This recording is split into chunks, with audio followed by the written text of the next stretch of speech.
welcome back to my channel and another Ninja 15-in-1 recipe. Today we're making a really nice sweet treat. This is something my husband really loves and I've made it a million times in the oven. So I thought today we will try and make it in the Ninja. So it's a banana loaf cake, but it has some dark chocolate chips in it. And he says it's absolutely gorgeous. I hate bananas, so I won't be eating this, but he definitely will be. And before we get into the actual recipe, I'm going to unbox something with you. So let's take a look. I bought this quite a while ago now, but just haven't got round to using it. We've been away on holiday, it's been Christmas, etc. So this is the Ninja Foodi 3-piece baking kit. I will link it down below for you so that you can easily purchase this if you do fancy it as well. So let's have a look what we've got in here.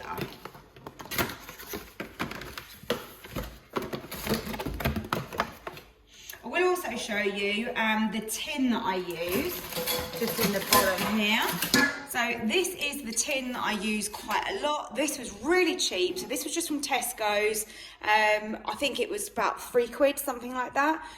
So this is really useful, and that fits really well inside the rack in the Ninja. So if you want to grab one of those, that was from Tesco's. Let's have a look what we have got in here. Ah, perfect. This is exactly what I wanted for today's recipe. A nice banana loaf cake is going to fit perfectly in there. Looks really good with the non-stick as well, so that's good. Next layer, if we can get into that.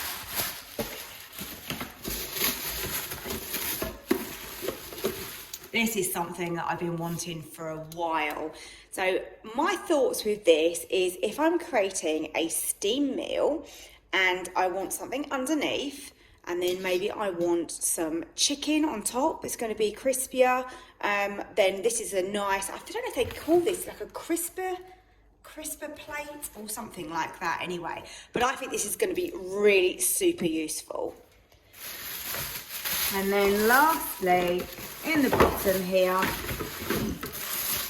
we have a nice deep pot. Look at that. That's pretty deep, isn't it? So if you compare that to my other one from Tesco's, that is probably it's double the size. So that's great when you're making bigger portions, because I find this is just right for cooking for sort of 3-4 people to make rice.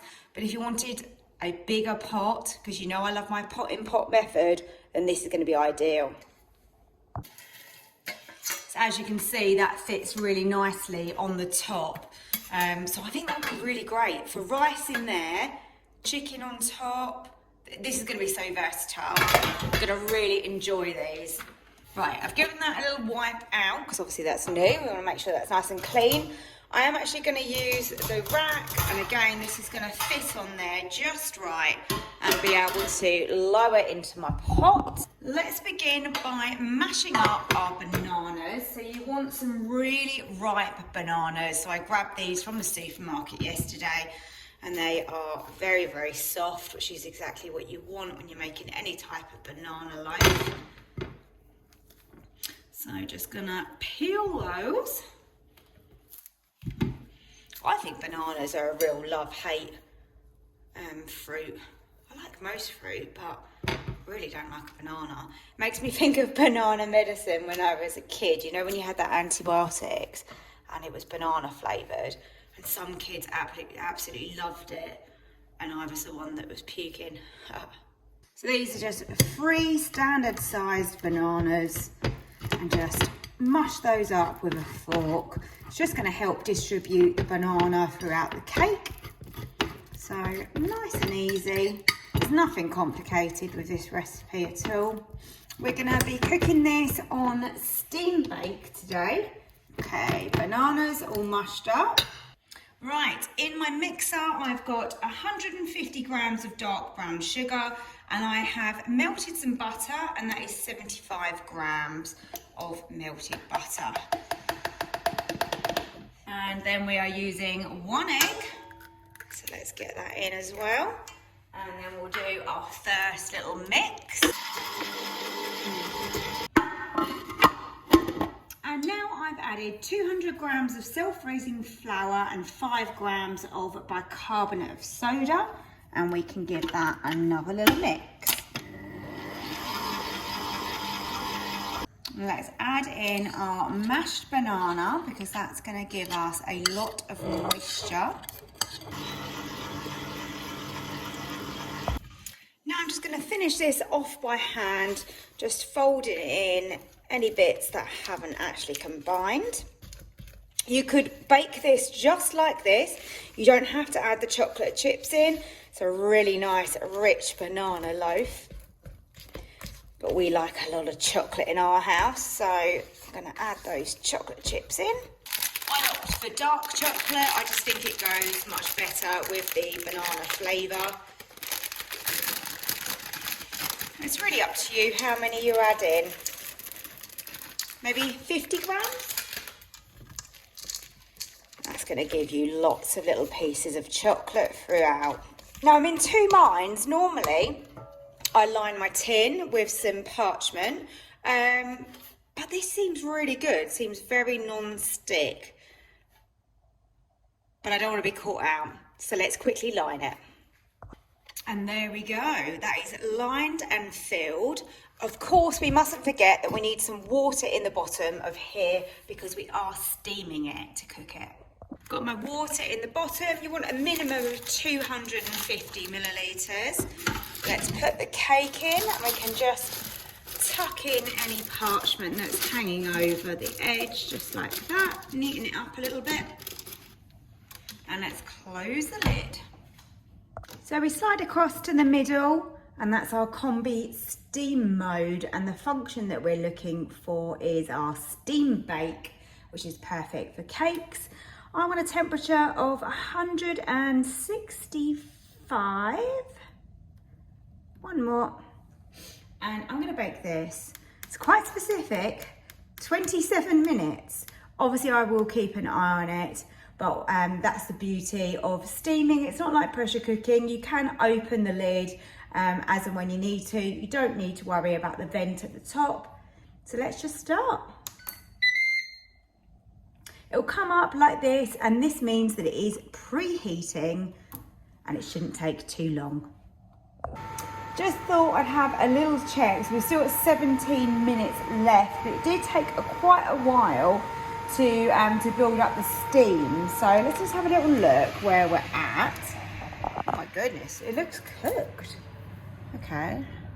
Oh, look how bouncy that is. Oh my goodness. Okay, let's put the skewer in.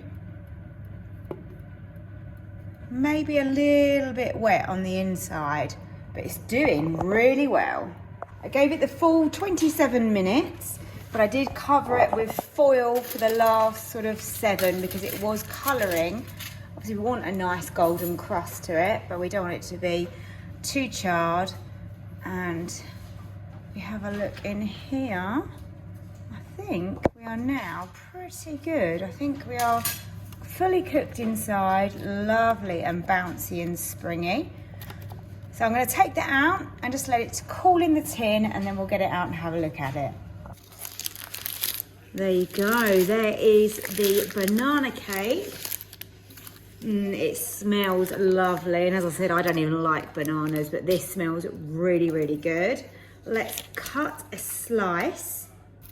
It's still warm, by the way, only slightly warm. Just gonna go gentle. Oh, look at that. So moist. Oh, look at that. Oh, yummy. That is so moist, and you've got all of those little bits of chocolate running through the cake and the pieces of banana. I'm gonna get my husband to do the taste test and let you know what it's like. I'm serving a slice of this with a little bit of double cream. Success! He absolutely loves it. He said it's really light and fluffy, which is great because that's the reason we use the steam, isn't it? And that creates that beautiful texture that we all enjoy in a cake. He had a slice of this whilst it was still slightly warm with the double cream. and he said he'd definitely have it again. So a winner, give it a try. Let me know if you do. If you liked the video, then please do hit that like button below because it really helps the channel. It lets me know as well which videos you're enjoying the most. And don't forget to subscribe if you are new here. Thank you so much for watching, and I'll see you next time.